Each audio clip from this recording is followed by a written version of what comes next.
Welcome to The Tech Ranch, live and local here on Super Talk 1270. The latest gadgets, online security, websites and apps, social media, and so much more. How can technology help you? Let's find out. It's time for The Tech Ranch on Super Talk 1270. And yes, are we on, Jim? We are on. Oh, I know what I forgot. I forgot the intro. Hang on here. From our That's studios okay. in beautiful Mandan, North Dakota, along the mighty Missouri River, here is your guru of geek, Marlo Anderson. You'll have to bear with me. It's been kind of a crazy weekend. I get it. So what happens when technology fails? We will talk about an experience over the past weekend and what you can do to prepare for it. Oh, the Pokemon. We're going into why we cannot have nice things relating to Pokemon, of course. Technology versus common sense. Who is winning? We are at Dylan's Candy Bar in downtown Chicago celebrating National Sour Candy Day at the control panel producer extraordinaire, Jim Walsh. So how you doing, man? Good. How's the weather in the Windy City this morning? It's actually breezy. I'm sure you're surprised at that. Oh, big surprise there. The old hawk is blowing in off Lake Michigan, right? Yeah, that's exactly right. Exactly right. Yeah, we've had a crazy morning already. We've been out handing out sour candy, National Sour Candy Day. We're kind of enjoying a day with the American Licorice Company, and we'll have some people coming in from them here shortly to kind of talk about the social media phenomena around national days. So expect that in a little bit. And Jim, I guess you and I are going to talk a little bit. Did you see some of the photos I posted over the weekend from our trip in the UP? I saw them here and there. The ones you posted on Facebook, I did see quite a few of them, yes. Okay.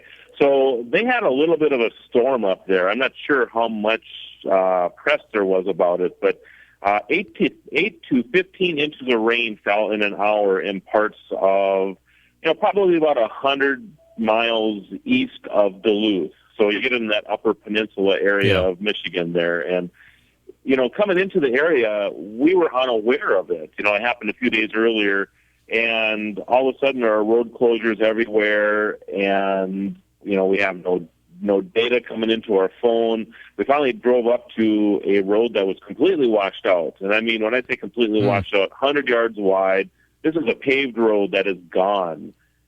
And kind of scary situation when we depend so much on technology. So, have you ever had experiences where you kind of depend on technology and it's not working for you? Oh, sure. Absolutely. So do you have a quick story you can maybe share?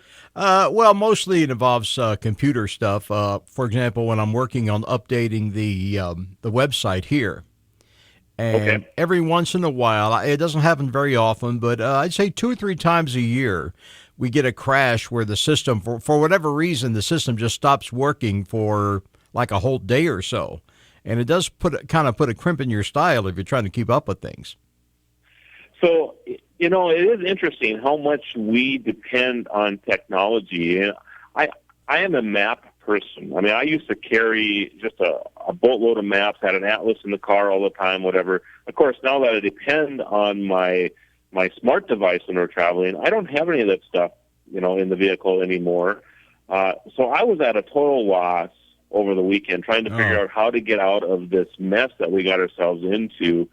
So I don't know what a person can, really do, but maybe when you are traveling, if there are storms coming in and you rely on electricity, those type of things, maybe a person needs to take steps to be prepared for when there is no technology or no electricity or whatever. Like make sure if you depend on electricity for your livelihood, for example, maybe a generator is interesting to have.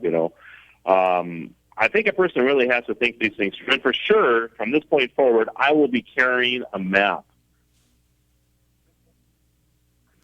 So, did I lose there, Jim? Yeah, I'm here. I know we're having some issues, but I'm here. Speaking of technical difficulties. Yeah. Hopefully we're not having too much of that. But, by the way, I'm going to have a talk with the tech geezer. He's been running in and out of the studio all morning trying to catch Pokemon characters.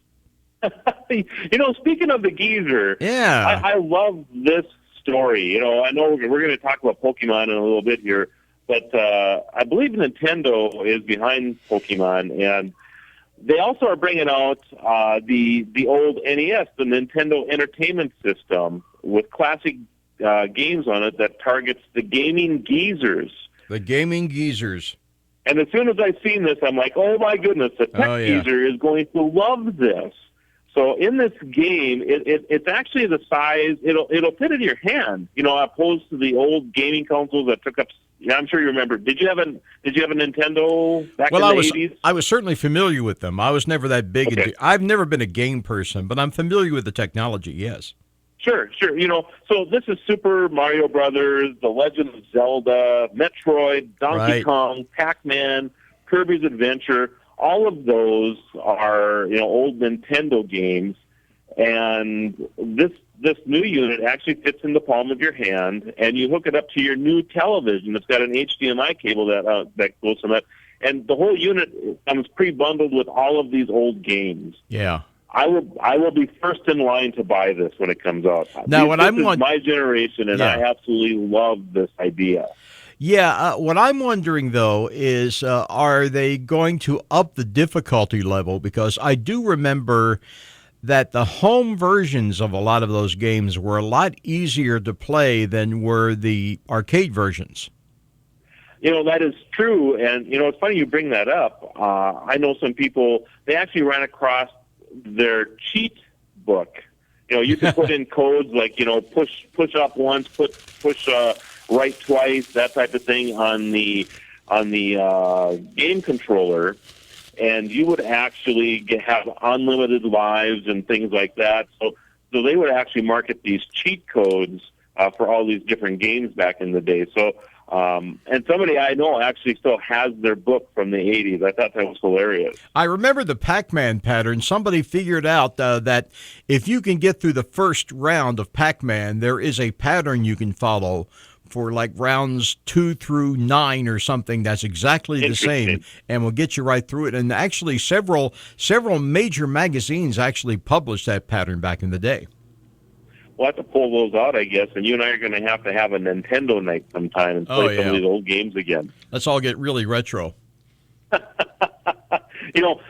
device, the console, even looks like the old console. That's what I love about this thing. I mean, it's much smaller, of course, but they actually make it look just like the original thing. So be looking for that from Nintendo coming out where you can buy this thing. And, I've had some of these game consoles already with some of these older games on it, but I just think it's kind of cool that Nintendo's actually bringing this back out. Very good. We're coming up on a break, Marlo. All right, after the break, everybody, we'll continue the conversation coming from Chicago, talking about Pokemon, so come on back. Right now, 72. Dave Ramsey is heard here.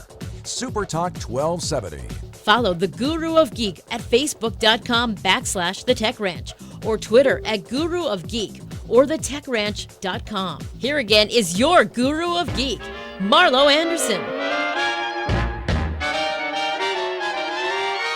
Now we want to thank all our followers on the Blueberry Network, on the Tech Podcast Network, on the Roku, Apple TV, LinkedIn, and of course our own app, Radio Pup. We're coming to you from Dylan's Candy Bar in Chicago, and kind of celebrating, I shouldn't say kind of, we're actually celebrating National Sour Candy Day, kind of partnering up today with the American Licorice Company here in downtown Chicago. So after the show today, we're actually going to be out on the streets of Chicago handing out sour candy. What do you think of that gig, Jim? That sounds like a pretty good gig.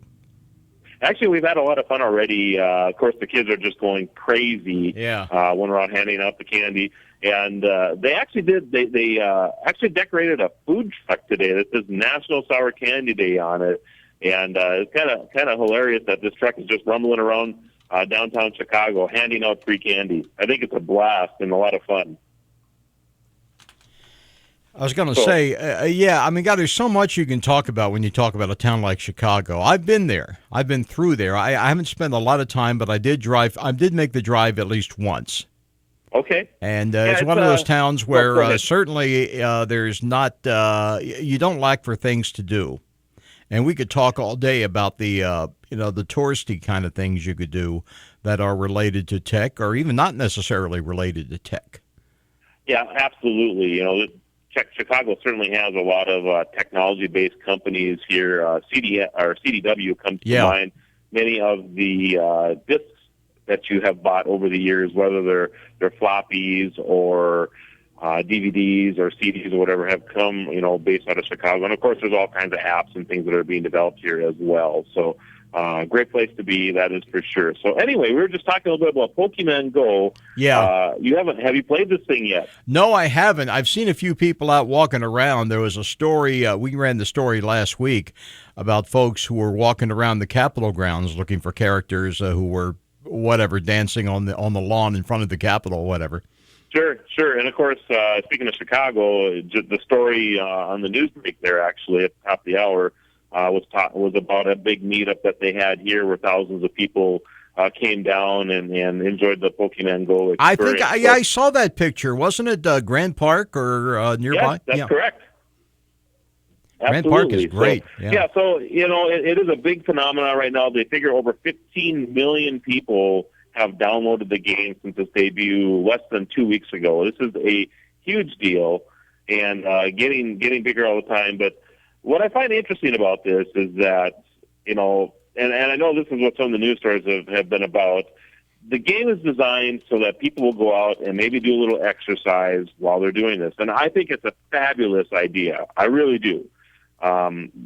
We get caught up in our computers all the time. I'm just as bad. I mean, I sit in front of a computer 8 or 10 hours a day, don't get out and get enough exercise. I mean, if there was a gaming platform that you go out and take a walk and do something, oh my goodness, and we get the same issue with our kids. So, and I just heard a beep, Jim. Are you still there? I am here. That was my phone going off. Yes. But this is what's interesting. There's warnings on Pokemon Go all over the place to be aware of your surroundings, right? Yeah. But people are walking off cliffs because they're disregarding the posted signs. I don't know if you read about this or heard about this, but two gentlemen actually went through a fence on purpose, disregarded the posted signs, and then fell off of a cliff as the dirt gave way, searching for these things. They weren't killed, so I guess that's a good thing. But that the fact that happened is crazy enough. You got a story. A lot of stories. I'm wondering how many of them are just urban legends at this point. You got stories, of course, about people stepping off of curbs right into traffic and in front of buses and whatnot. Fortunately, I have not heard too many fatalities.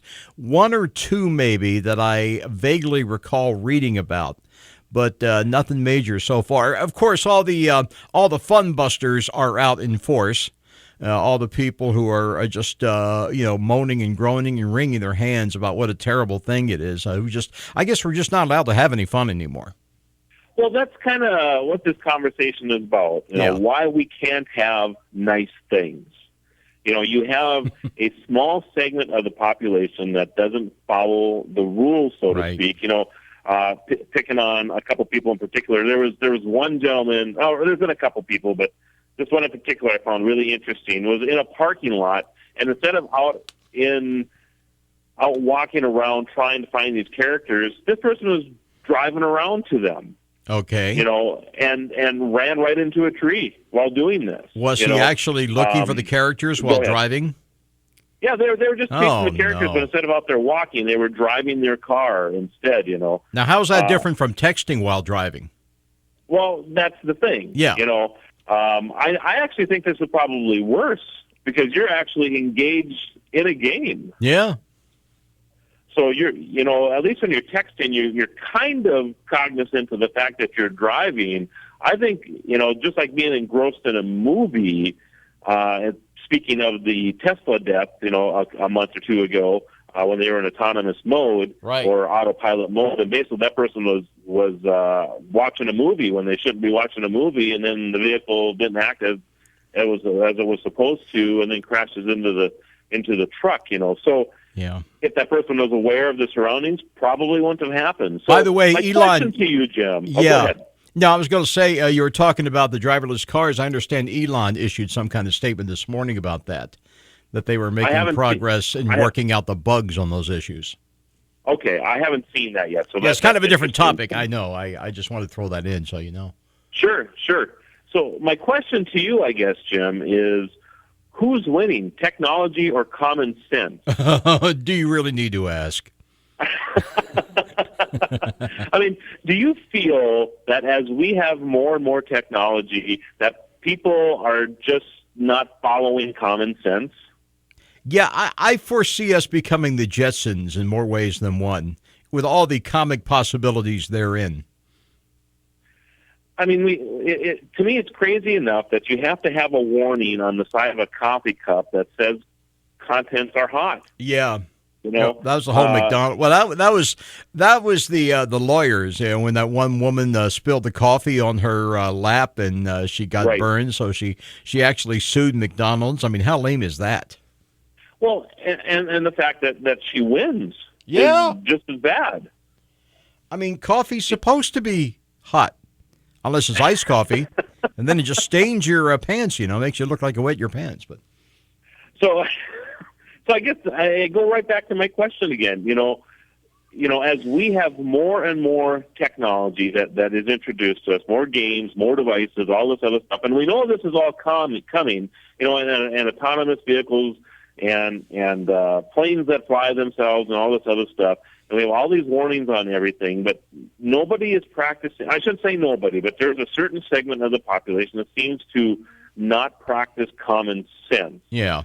And as a result, then we all suffer the consequences, so to speak. You know, what's your take on that? Well, I mean, you're always going to have a certain percentage of the populace that's going to be stupid. I mean, when the horseless carriage was invented, I'm sure you had people who were getting in it and doing really stupid. Well, they still are, actually. But you know what I'm trying to say here? No matter what kind of technological level we're talking about, there are going to be people who do things they're not supposed to do. It just seems to be part of human nature to want to test the limits on things. So you think that's actually more about what it is than common sense, is that they're just trying to test the limits? Yeah, I think it's a big part of basic human psychology. I don't know that you can ever actually change that. Most of us will pull it off. Most of us, if we try anything like that, will do it very prudently, and we will exercise an appropriate amount of caution. And then there are those other people who won't, you know, and what can I say? Thinning the herd, right? Break out them Darwin Awards. That's an interesting way to put it there, Jim. I can't wait to see the Darwin Awards next year when they start bringing out all the Pokemon Go people. Yeah, that would be hilarious, actually. So, but I have to give Nintendo credit for coming out with a game that encourages people to get out and do something besides sitting, in front of a gaming console or whatever. So I'm hopeful that some of these issues get worked out and that we see more and more people exercising and walking and whatever while they're enjoying their devices. Oh, I just can't believe how viral this thing is going. I mean, I never would have guessed it. I guess that's why I'm not a millionaire. You said, hey, we're bringing back a game with Pokemon. I'm thinking, that's 20 years ago. Come on, That's exactly right. Yeah. That's kind of crazy. All right, everybody, after the break, we will continue our conversation. So come on back. Right now, 72. News and Views with Joel Heitkamp. Weekdays on Super Talk 1270. We're back to the Tech Ranch. Stream this program now at supertalk1270.com. Here is your guru of geek, Marlo Anderson. The Windy City because of the Hawk. The Hawk. The almighty Hawk. And welcome back, everybody. We are broadcasting from Dylan's Candy Bar, downtown Chicago. And joining me, as she's settling in here, she didn't realize she was going to be on so quickly here, Christy from American Licorice. How you doing? I'm doing great. How are you? Doing fine as well. So it's National Sour Candy Day. It is. It's the first annual, I guess, kickoff of National Sour Candy Day. So you're doing some fun things here in Chicago today, so tell us a little bit about it. We are. We have a food truck that we wrap with our branding and calling out National Sour Candy Day, and that is traveling a couple different locations around the city. We started by Buckingham Fountain, moving to Maggie Daly Park, and then we will end up on a little off of Michigan Avenue near Water Tower Place, which is really exciting. And then we're on foot here with the troops, handing out candy at Dylan's Candy Bar and sampling products and just punching up people's day, giving them free candy. So what is your sour candy line? Sour Punch consists of a bunch of different products. We have straight flavors, we like to say single flavors, which are strawberry, bluegrass, apple, watermelon, cherry, just a whole slew of single flavors in a straw form and in a bite form. And then we have assorted mixes in a bag of small bite-sized pieces. And then we also have our bits, which is a blended flavor of strawberry, watermelon, and those are found in a theater box. And then we have our punchies, which is really exciting today because Dylan sells our punchies, and we have our big punchy costume character out front waving to people, taking photos. And that's a canned product that is a soft, chewy shell and has a delicious blend of fruit and the pretty sweet and sour of our flavors with a chewy center, and they have the little crunchy face stamp on each and every one of them. As you're describing these, by the way, I don't know if you know you do this or not, but you obviously like your product. Well, I'm very passionate. Yeah, I can tell that. That's wonderful. National Sour Candy, I'm really excited. So, Jim, are you a sour candy fan? I'm a candy fan in general, although I've had to cut back because of my age and plus the fact that I'm a type 2 diabetic, so I can't overdo the candy. Sure. Otherwise, you go through the whole day drinking massive amounts of water because you can't stop being thirsty. But, I remember sour candy, sure. Yeah, cool. So what is the brand that everybody knows American Licorice Company for? I say the brand that the company started with was Red Vine, which is a licorice product. Sure. They started out with black licorice in the 1920s. They kind of built that brand, and then brought the sour candy into the mix in the early 90s. Okay. So Sour Punch kind of was born. Sure. So, Jim, ever enjoy a Red Vine? A Red Vine, I probably have. Is that like the long red licorice stick? Yes, it is. Exactly. Let me ask you, is this something that is considered indigenous to Chicago? You talk about certain towns like Atlantic City, you talk about saltwater taffy, and other places have other things. Is this something that is particularly, is this something that the folks of Chicago associate with life in the city? I don't think so. I think sour candy is loved by many across the nation. It's universal, yes. Universal candy, yeah. And I think it's growing. It's more popular than it ever has been in the past. We've known our products are growing double digits year over year with all the other sour candy brands out there. I think with consumers changing palates and their interest in fusions of flavors and trying different things, more people are kind of gravitating to flavors that are a little stronger and getting away from maybe the traditional grape, cherry, strawberry flavors and getting a little crazy with some sour out there and some blended flavor. Well, very cool. So, and I know in the social media is kind of a recent phenomenon, especially to a company that is, 100 and how many years old are you guys? Unbelievable. So how has social media changed the way you do business? Social media has really helped us. We're a mid-sized company. We don't have huge budgets for advertising. And so social media is a way to get messages out there and really grow the brand in terms of developing that relationship with the consumer and the brand through ways of showing how we are relevant in their lives, what we have to offer, and just kind of building that relationship.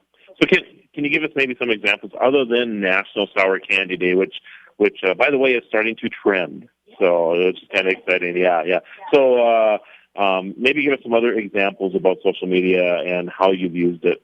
Sure. We're on various platforms. I mean, we use Pinterest for recipe ideas. Oh, cool. Party planning ideas. The team has done a beautiful spread of a candy bar using a lot of our different products that we have available. That's one way. We've also, on Facebook, obviously we have a Facebook page for all of our brands, different Facebook pages, where we just communicate about different things we're doing, whether it's a contest, a sweepstakes, if we're going to be at a music event, handing out samples, offering a free, we have a blow-up obstacle course we take on the road just for fun at different festivals. So it's just a way to communicate and let them know what we're up to, and we'd love to hear what our fans are up to as well. So any other technology that you might utilize, marketing in the company, whatever that we might want to know about? Okay. Putting you on the spot, I know. Yeah. I'm not the tech guru. I have a fabulous team that handles a lot of that. But I think just the newest thing we're getting into is the small, the video that you can put out Sure. on Instagram. I think that's relatively new for Instagram. And so just creating really short snippets, we like to say snackable content. Nice. And putting that type of stuff out there, that's really going to keep the fans interested in what we're doing. Are you streaming anything live today from the truck going out and about in Chicago? I believe the team is. Okay. There's all kinds of stuff going on. If you follow us on the various platforms, whether it's Twitter, whether it's our Facebook page, I'm sure we're putting lots of stuff on Instagram. Our hashtag is PunchUp. So just check us out, and then you can find out where we're going to be at what time and what we got to offer today. And Jim, I'm bringing back some red vine, so be prepared. Oh, I love the red licorice. If that's what you're talking about. Stuff. Yeah. Christy, it's been a pleasure having you on the show today, and have a wonderful National Sour Candy Day. Do the same. All right, thank you. You bet. So Jim, we were talking about the common sense issues with Pokemon before. Yeah. So I don't know, why do they call it common? That? Why do they call it common sense? It ain't so common. That's a good point, isn't it? Maybe we should do a little review here, like a Pokemon Go for Dummies. If you could explain, Marlo, just exactly how this thing works for those of us who are not really into the game. As I understand it, basically you put this app on your phone and it shows you these Pokemon critters in real locations around your area, right? Yeah, basically no matter where you go. So it's actually putting over, it's this game in this virtual world, basically, but it's pulling the information locally. So you can wander around your town, you can be in your building, you can be wherever, and then you see these characters or monsters or whatever you want to call them. Against the backdrop of your actual location. That's exactly right. Gotcha. That's exactly right. And then as you accumulate more and more of these, you have to move to different locations to find more of these characters to collect. So it becomes kind of like a scavenger hunt. You capture them and that type of thing. So there's nothing aside from the high tech angle. There's nothing really new about that. It sounds like what you're describing is sort of a scavenger hunt. That's actually a great analogy, Jim. Yeah. That's fantastic. Actually, it's a virtual scavenger hunt. Yeah, nothing new under the sun. Everything that's popular came around before in some different version. And it's interesting as you say that. I'm just sitting here thinking about the next Pokemon Go type of game could be some type of scavenger hunt, virtual scavenger hunt that just like we would do a regular scavenger hunt with. Well, I'm sure there'll be a lot of knockoffs. There'll be a lot of El Cheapo versions of this, and some of them may be kind of popular, and I'm guessing that most of them won't, though. Yeah, that's generally how that works. You'll have everybody that'll be trying to cash in on the craze. But I would expect that there will be other games that will be similar now in nature using a virtual reality type of thing. And I guess I can't call it virtual reality yet. Yeah. But, with virtual reality coming about, I think that's the next progression in this, is that people will be out there wearing VR glasses and that type of thing. And quite frankly, that's what scares me the most about this, because now we'll have people that will have no idea where they're at and be walking into water fountains and on the streets and whatever, because they have no vision. So stepping in front of buses. Yeah, exactly. But like you said, I guess it's thinning the herd. Yeah, I'm not too concerned about it. I think, like I say, the vast majority of folks out there, even the kids, they know what they're doing. They'll pull it off. Yeah, I agree. And it's like any other technology.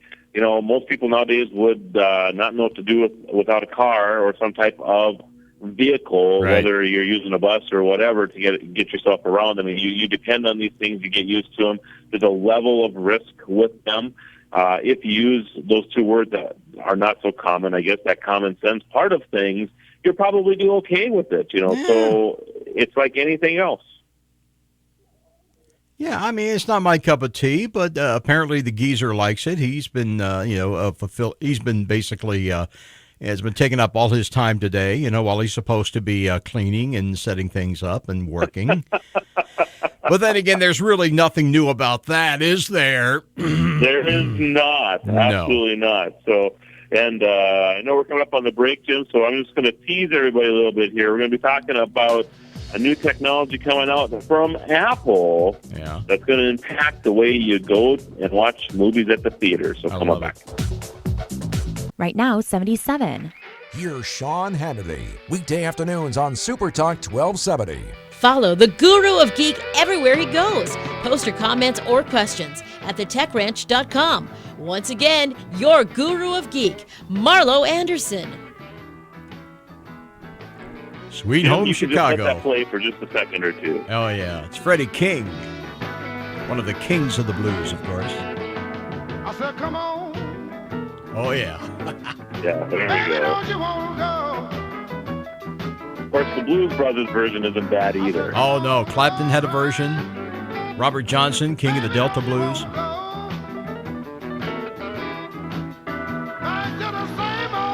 Yeah, this is good stuff, Jim. Yeah. I've dusted a rug to that one a few times in my day. Of course, Jim's playing that because we are actually coming to you from Chicago, Dylan's Candy Bar, downtown Chicago. Fabulous place. It's amazing. It's just about noon here now, and this place is packed. I have never been in a candy store before where I've seen so many people. It's unbelievable. Have great stuff here. Of course, we had Christy with American Licorice on a little bit ago. We're here because of National Sour Candy Day, which really doesn't have a lot to do with technology, of course, but the National Day phenomena, so to speak, is driven by social media. So we just thought it'd be kind of fun to talk a little bit about that today because of that. So, Jim, do you love to go to movie theaters? As I get older, I don't do it as often, but I still enjoy, with some qualifications, I still enjoy the process. Generally, I like to go when I know there's not going to be a big crowd and there's not going to be a lot of kids. So as a rule, I kind of avoid opening nights for big movies. I'll let it, I'll let the audience trickle down a little bit over a couple of weeks if I really want to see it, then I'll go see it. And generally, if I can, which you can't do really during the summer, but I like to go on school nights in the middle of the week because you're probably not going to have a lot of little kids to deal with. Right. Well, of course. Because I'm an old coot. Say that again? I was just saying I'm an old coot. Say that again? There's a little geezer in all of us. Hey, found me a Pikachu. Of course, Star Trek's coming out this week, so I will. It's one of the very few movies that I will actually go to the first one because I like how people all dress up to go to that first viewing of the show. So I'll be there for that. But my pet peeve is cell phones and movie theaters. Have you gone to a movie before where the person in front of you is just, even though they mentioned 50 times before the movie starts to please turn off your device, for whatever reason they still got to light up that thing, and you got that screen blaring at you, and it's making noise and whatever else. So have you ever had that happen to you before? Not very often. Once in a while, like I say, because I tend to go during times when there aren't a lot of kids and teenagers. The older folks, as you would imagine, they tend to be a bit cooler about that. Yeah. So, once in a while, it still does manage to happen. Sure. And I know the last movie I went to, I think I was down in Vegas, and we decided to go to a movie or whatever, and we're sitting in kind of the back of the theater. That's kind of where I like to go sit anyway. And as you're looking down over the halfway through the movie, there's a half a dozen, 10 phones, whatever, that are lit up at any given time. Right. And it is extremely distracting to those of us who paid this crazy, $50 now to go to a movie, if you throw a little popcorn or whatever in there, So I go there because I don't want the distractions. I want to enjoy the movie. Yeah. And now I'm getting the same distractions there as I am at home. You want to be distracted by the movie. Yeah, and you don't want to be distracted from your distraction. That's exactly right. That's the whole point, isn't it? So Apple has come out with a way to turn off your phone. I think it's clever. And so it's a device that you put into your movie theater. Maybe there's other areas. And I'm thinking like at the post office, for example. Right. A church would be another one. That'd be a good one. Some of these places School. that for the most part, just tend to drive people crazy when they have their device. The rest of the people that don't want to have these devices on. So I can see a lot of schools investing in that. Yeah, absolutely. There's a lot of places that I think will take advantage of this new technology that will actually basically render your phone inoperable while you're in that space. Some type of jamming frequency or whatever that's going to stop this. So, what's your thought on that? I think it's great. I have no problem with that. My philosophy is if you really need to be on the phone that bad, then stay the hell at home where you're not going to bother people. That's a good point. Or go to somewhere where you can take your phone call. I mean, obviously, nobody's going to care if you say you go into a McDonald's and you sit down and you start chatting up on your cell phone. I don't think anybody's going to really care about that. I'm sure there are plenty of places where you can go if you have to and make have your conversation, and it's not going to bother anybody. So you should probably be in those places anyway if that's going to be an issue. But, on the other hand, on the side of that, when you're at McDonald's, for example, and you're standing in line and, people are on their devices while they're standing in line, so that's okay. But please, when you're getting close to the front of the line, when you're next, be prepared, because the worst thing the thing that irritates me the most about that is when you're standing in line and the person that gets up there is still talking on their phone or doing whatever. And then, of course, it holds up everybody behind you. Well, again, it goes back to the common courtesy thing. And, again, we put little quotator marks around the word common because it doesn't really seem to be that way, does it? That is very, very true. So be looking for Apple's new platform, whatever you want to call it, that you will be able to actually put a device up that will jam that frequency so that there will not be the ability to use your device in certain areas. And, I'm sure we can think of many. I'm thinking, the schools and church thing is a big deal, in my opinion. Movie theaters, of course, for the entertainment side, but there's just all kinds of places that works well in. I'm sure some businesses will have it just because they don't want their people on cell phones all day. That is a problem in some offices. That is interesting, actually, and you're probably right. And I'm not sure if the jamming part of it will be just data or if it'll be the phone and data or all of it, So. Right. Yeah, I mean, you don't want to throw out the baby with the bathwater. If there's productive work you can be doing on your phone, that's a whole different issue. Yeah, and I agree. And in fact, speaking from my own experience, I do like the fact that we don't have as many personal calls coming in our business lines anymore. So that's a positive aspect of it. But if they're spending way too much time on their devices instead of working, that's of course the negative. What about government buildings? I'm thinking like courthouses, obviously. I would think that they would be the first people to sign up for that. I would think so. I mean, anywhere also there could be security issues with people exchanging information on the phone. And again, I don't necessarily have a problem with that. If you want to, I mean, to me, if you really want to use your phone, then go somewhere where you can, where it's cool to use it. Yeah. Now, as far as some businesses, some businesses may ban it. You just don't patronize those businesses anymore. Spend your money at a place where they let you do what you want to do. So this is interesting. I know we're coming up on the end of the show. Got about 2 minutes. You were talking about Pokemon a little bit ago. Pokemon. So there's a big security vulnerability in Pokemon. Yeah, let's hear about this. There's all kinds of rumors that there's like some kind of malware or something on the Pokemon thing that it gets into your phone and it screws things up. What's that all about? Well, it's not so much that I'm aware of, I guess. But, we talk about this often where you click OK to having the app do more than what you're intending it to do. Right. So, you download the flashlight app and it's asking you for access to Facebook or Twitter or whatever, and you're like, why do I need that when I just, say okay to that when I just need a flashlight? That doesn't make any sense.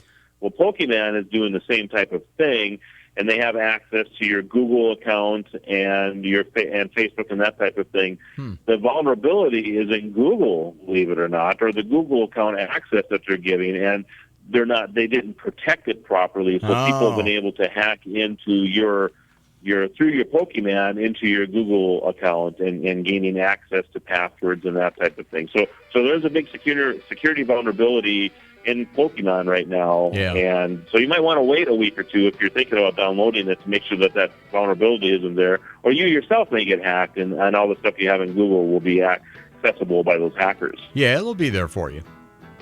It will be there, yeah. So, Jim, it's been a pleasure as always. Likewise, I'm sure we're going to take everybody home one more time with Freddie All right. King. Have a great week, everybody. Come on. Baby, don't you want to go? Okay, we're good, Marlo. Thank you. All right. Bye now. Baby, don't you want to go? Back to the same old place. Sweet home Chicago. I said, come on.